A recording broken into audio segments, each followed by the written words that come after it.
ഒരു ഗ്രാമത്തിൽ കരുണ എന്നൊരു വൃദ്ധയായ സ്ത്രീയുണ്ടായിരുന്നു. അവരുടെ ഭർത്താവ് രാംപ്രസാദ് ഒരു ആക്സിഡന്റിൽ മരിച്ചുപോയിരുന്നു. കരുണയ്ക്കൊരു മകനുണ്ടായിരുന്നു. അവൻ സിറ്റിയിൽ തന്നെ താമസിച്ച് അവിടെ തന്നെ കല്യാണം കഴിച്ച് സെറ്റിലായി. കരുണ അവളുടെ വയറ്റുപിഴപ്പിനു വേണ്ടി അവരുടെ ഭർത്താവ് നടത്തിക്കൊണ്ടിരുന്ന മോമോസ് കട നടത്തി. ഇവിടെ നോക്കുമോനെ, ഇനി ഞാൻ എത്ര നാള് ജീവിച്ചിരിക്കുമെന്ന് അറിയില്ല. എനിക്ക് ഒരുപാട് വയസ്സായി മോനെ. ഒരു തവണ വീട്ടിലേക്ക് വന്നിട്ട് പോ. നിന്നെ കാണാൻ എനിക്ക് കൊതിയാവുന്നു. അച്ഛൻ പോയി കഴിഞ്ഞ് എനിക്കായുള്ളത് നീ മാത്രമല്ലേ? അമ്മേ, ഞാൻ ജോലി ചെയ്യുക, എനിക്ക് സമയമില്ല. പിന്നെയും ഇങ്ങനെ വിളിക്കരുത് കേട്ടോ. അങ്ങനെ പറഞ്ഞ് സുധീർ കോൾ കട്ട് ചെയ്തു. കരുണ വിഷമത്തോടെ ബൂത്തിൽ നിന്നും വെളിയിൽ വന്നു. എന്തു പറ്റി? സുധീർ എന്തു പറഞ്ഞു? സമയം കിട്ടുമ്പോൾ വിളിക്കാമെന്ന് പറഞ്ഞു. നിങ്ങളൊന്നും കരുതില്ലെങ്കിൽ ഞാനൊരു കാര്യം പറയട്ടെ. സുധീർ സിറ്റിയിലേക്ക് പോയി ചേഞ്ചായി. ഇനി അവൻ നിങ്ങളെ നോക്കില്ല. ഇവിടെ നോക്കൂ, ഒരമ്മയ്ക്കും തന്റെ മക്കളെ മറക്കാൻ പറ്റില്ല. എത്ര പണമായി അത് പറയൂ. എനിക്കെങ്ങനെ നിങ്ങളുടെ കയ്യിൽ നിന്നും പണം വാങ്ങാൻ പറ്റും? കുഴപ്പമില്ല, നിങ്ങൾ വീട്ടിലേക്ക് പോകൂ. ഇല്ല, വേണ്ട. ഒന്നാമത് നിങ്ങൾ എന്നെ ഒരുപാട് സഹായിച്ചിട്ടുണ്ട്. ഈ പണവും നിങ്ങൾ വാങ്ങിയില്ലെങ്കിൽ എനിക്ക് വിഷമമാവും. അയ്യോ, അതിലിപ്പോൾ എന്താ? നിങ്ങളുടെ കയ്യിൽ ഉള്ളപ്പോൾ നിങ്ങൾ ആ പണം തരൂ. കരുണ അവിടെ നിന്നും വീട്ടിലേക്ക് പോയി. അത് കഴിഞ്ഞ് മോമോസ് കടയിൽ പോയി ജോലിയും നോക്കി. വരൂ അമ്മേ, വരൂ. നല്ല രുചിയുള്ള മോമോസ് കഴിച്ചിട്ട് പോകൂ. നിങ്ങളുടെ വീട്ടിൽ കുഞ്ഞുങ്ങൾക്കും കൊണ്ടുപോകൂ. വരൂ അമ്മേ, വരൂ. കരുണ അവർ തന്നെ കട നടത്തി. ഒരുപാട് വയസ്സുള്ളതുകൊണ്ട് അവർക്ക് ജോലിയൊന്നും ചെയ്യാൻ പറ്റിയില്ല. എന്നാൽ ദിവസവും മോമോസ് കട തുറക്കും, ജോലിയും ചെയ്യും. ചിലർ മാത്രമേ അവിടെ വന്ന് മോമോസ് വാങ്ങുകയുള്ളൂ. ചിലപ്പോൾ അവരുടെ കടയിലേക്ക് ഒരു കസ്റ്റമേഴ്സും വരില്ല. കരുണ ഇങ്ങനെയുള്ള സമയത്ത് ഒരുപാട് ബുദ്ധിമുട്ടുമായിരുന്നു. കരുണയ്ക്ക് നല്ല ദൈവഭക്തിയാണ്. എല്ലാ ദിവസവും ഗണപതി ക്ഷേത്രത്തിൽ പോയി അവർ മനസ്സുകൊണ്ട് ഗണപതിയോട് ഇങ്ങനെ പ്രാർത്ഥിക്കും. ഭഗവാനെ വിനായക, ഈ വൃദ്ധയോട് കുറച്ച് കരുണ കാണിക്കൂ. എനിക്ക് ജീവിക്കാൻ തന്നെ ബുദ്ധിമുട്ടാണ്. എല്ലാവരോടും കടം വാങ്ങിയാണ് ഞാൻ എന്റെ മകനെ പഠിപ്പിച്ചത്. എന്നാൽ ഇപ്പോൾ അവൻ കാണാൻ പോലും വരുന്നില്ല. എന്റെ ഭർത്താവ് പോയതിനു ശേഷം അദ്ദേഹത്തിന്റെ കടയാണ് ഞാനിപ്പോൾ നടത്തിപ്പോകുന്നത്. എന്നെ സഹായിക്കാനും ഇപ്പോൾ ആരുമില്ല. വയസ്സായ എനിക്ക് ഒന്നും ചെയ്യാനും പറ്റില്ല. ഭഗവാനെ വിനായക, എന്നെ രക്ഷിക്കൂ. അങ്ങനെ പറഞ്ഞ് കരുണ അവിടെ നിന്നും പോയി. കരുണ മോമോസ് കടയിലെ മുൻപിലെ ബെഞ്ചിലിരുന്നു. അപ്പോൾ 2 ഇരട്ടക്കുട്ടികൾ കരുണയുടെ കടയിലേക്ക് വന്നു. അവർക്ക് 2 പേർക്കും 17 വയസ്സേ കാണൂ.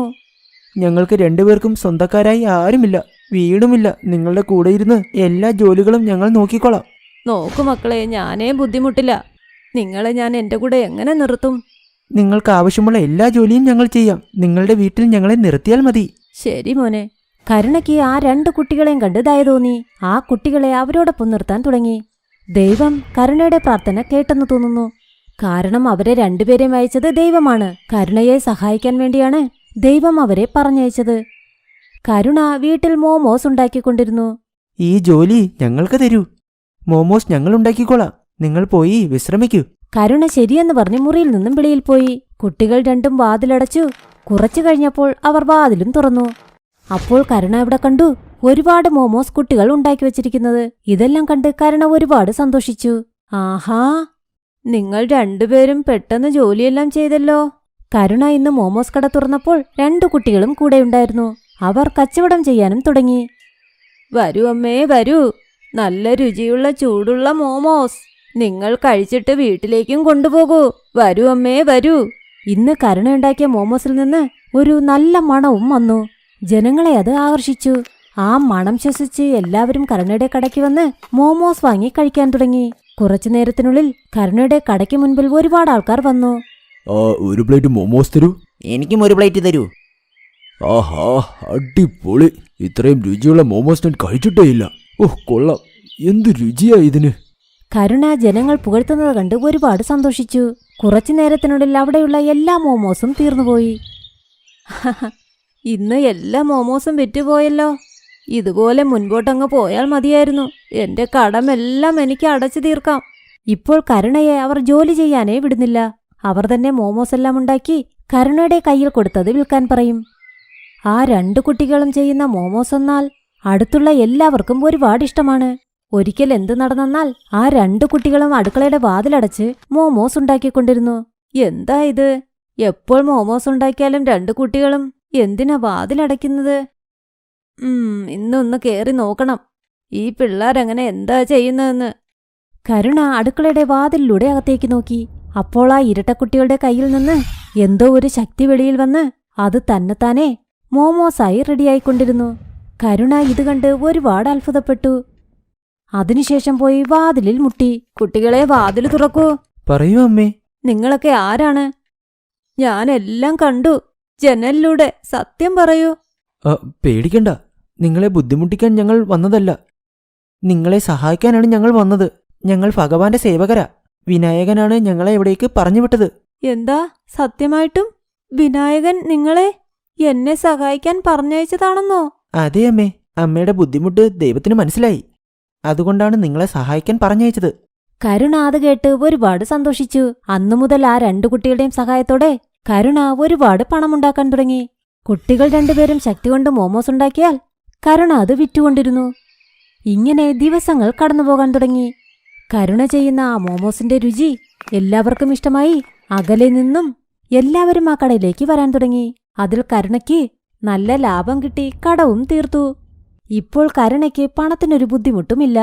പതുക്കെ പതുക്കെ ഇക്കാര്യം കരുണയുടെ മകൻ സുധീർ അറിഞ്ഞു. മറുവശത്ത് സുധീറിന്റെ ജോലിയും പോയി.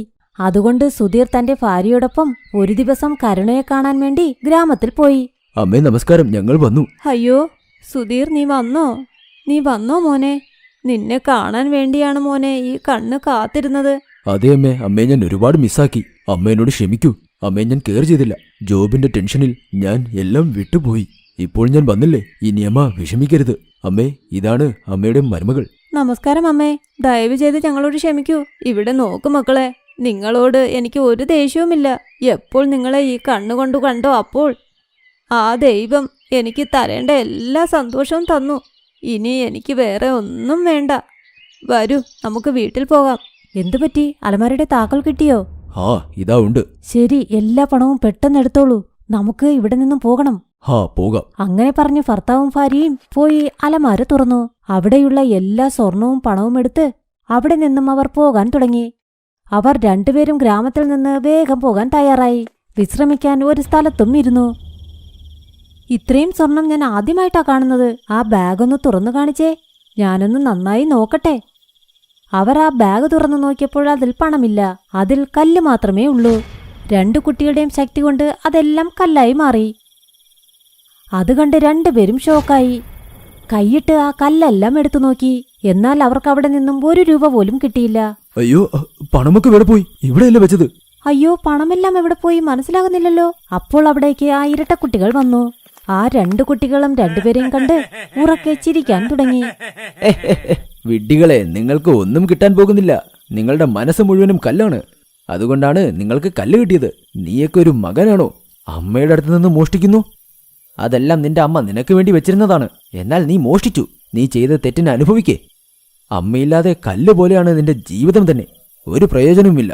ഇനിയും സമയമുണ്ട്. നന്നാവാൻ നോക്ക്. നിന്റെ അമ്മയോട് പോയി നീ ക്ഷമ ചോദിക്കേ.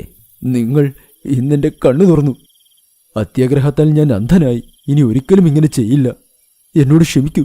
മീരയും സുധീറും നേരെ അമ്മയുടെ അടുത്തേക്ക് പോയി. നടന്നതെല്ലാം പറഞ്ഞ് അവരോട് മാപ്പും ചോദിച്ചു. കരുണയും രണ്ടുപേരോടും ക്ഷമിച്ചു. നിങ്ങൾ രണ്ടുപേരും എനിക്ക് ചെയ്ത സഹായത്തിന് എന്ത് തരണമെന്നറിയില്ല. നിങ്ങളെന്റെ കഷ്ടപ്പാട് നീക്കിയതിൽ ഒരുപാട് നന്ദി മക്കളെ. എനിക്കിപ്പോൾ എല്ലാം ആയിട്ടുണ്ട്. എന്റെ മകൻ, മരുമകൾ എല്ലാം. അതിന്റെ ഒരാവശ്യവുമില്ല അമ്മേ. ഞങ്ങളൊന്നും ചെയ്തില്ലല്ലോ.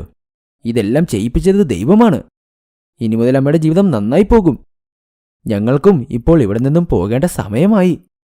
അമ്മ ഞങ്ങളെ സന്തോഷത്തോടെ പറഞ്ഞയക്കൂ. ഇങ്ങനെ പറഞ്ഞ് അവർ രണ്ടുപേരും അവിടെ നിന്ന് പോയി. കരുണയുടെ ജീവിതവും ഇപ്പോൾ നന്നായി പോയി. ഇപ്പോൾ അവർക്ക് ഒരു ബുദ്ധിമുട്ടുമില്ല. അവരുടെ മോമോസ് കച്ചവടവും നന്നായി പോയി.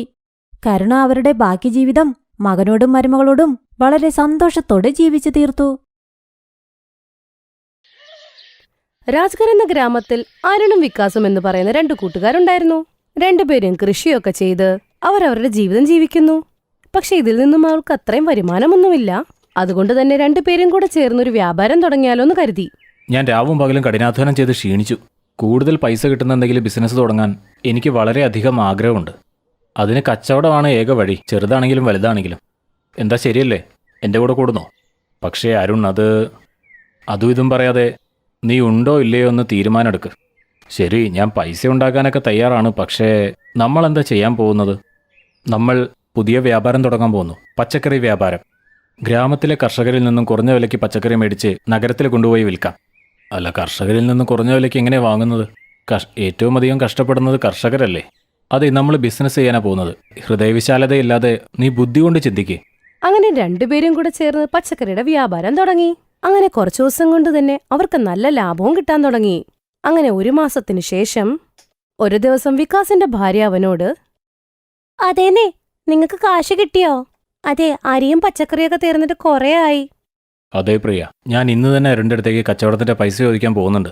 നിനക്കറിയോ, എനിക്കും അരുണിനും കച്ചവടത്തിൽ നല്ല പുരോഗതിയുണ്ട്. 1 വർഷം നമ്മൾ ജോലി ചെയ്താൽ പോലും ഇത്രയും സമ്പാദിക്കാൻ കഴിയില്ല. അത്രയും പണം ഒറ്റ മാസം കൊണ്ട് സമ്പാദിച്ചു. ആഹാ, അത് നല്ല കാര്യമാണല്ലോ. ശരി, ഞാനെന്നാ പോവാ. കണക്ക് തീർക്കാൻ അരുൺ എന്നെ വീട്ടിലേക്ക് വിളിച്ചിരുന്നു. ആ ശരി, പെട്ടെന്ന് പോയിട്ട് വന്നേ, നമുക്ക് വാങ്ങാൻ പോവണ്ടേ? അതെ, ഞാൻ പെട്ടെന്ന് വരാം. പിന്നെ നീ ഇന്ന് എന്തായാലും ഖേവർ ഉണ്ടാക്കണം.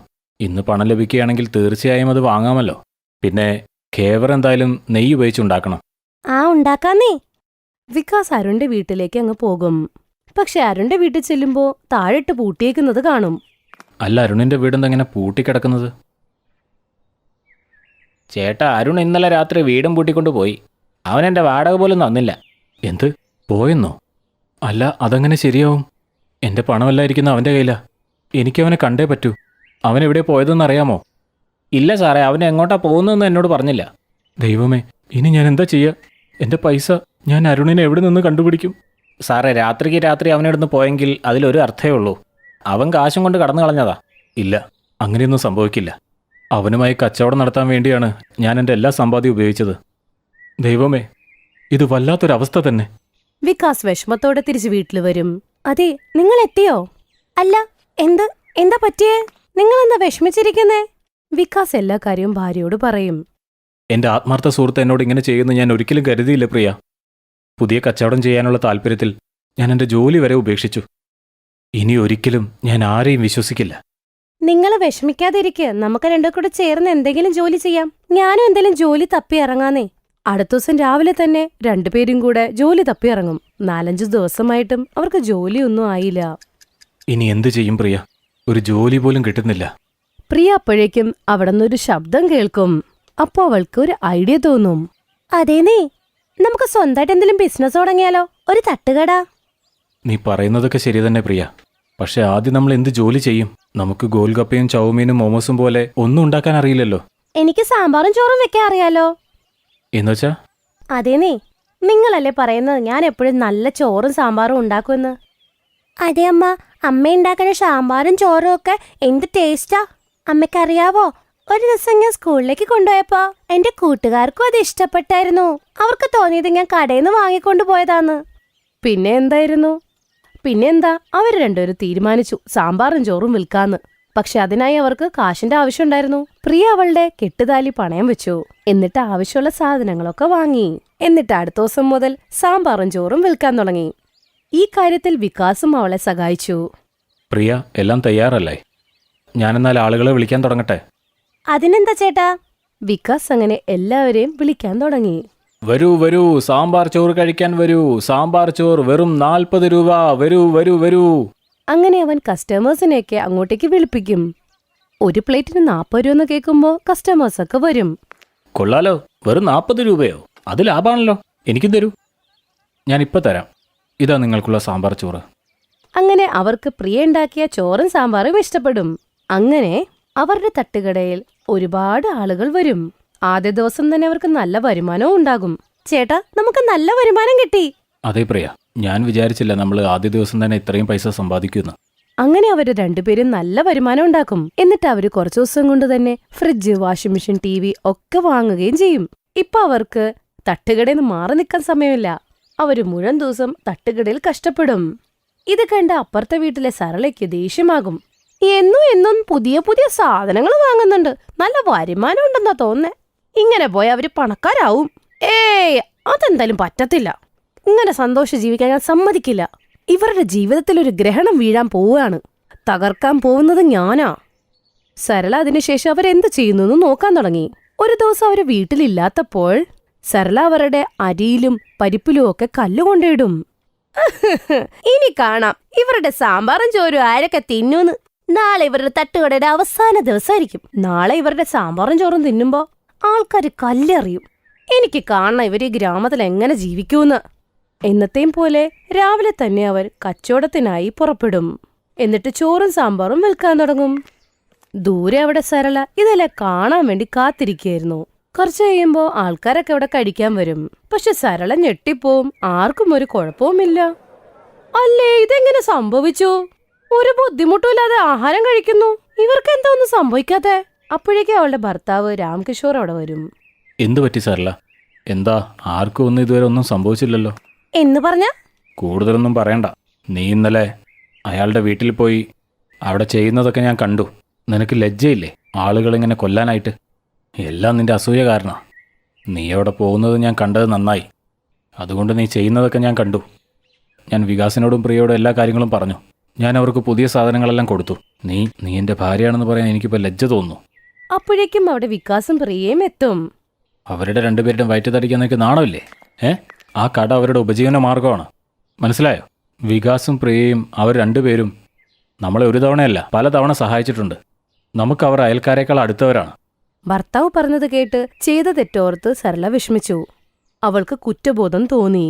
ചേട്ടാ, എന്നോട് ക്ഷമിക്കണം. എനിക്ക് വലിയൊരു തെറ്റാണ് പറ്റിയത്. എന്നോട് ക്ഷമിക്കണം. പ്രിയ ചേച്ചി, വികാസ് ചേട്ടാ, നിങ്ങൾ രണ്ടുപേരും എന്നോട് ക്ഷമിക്കണം.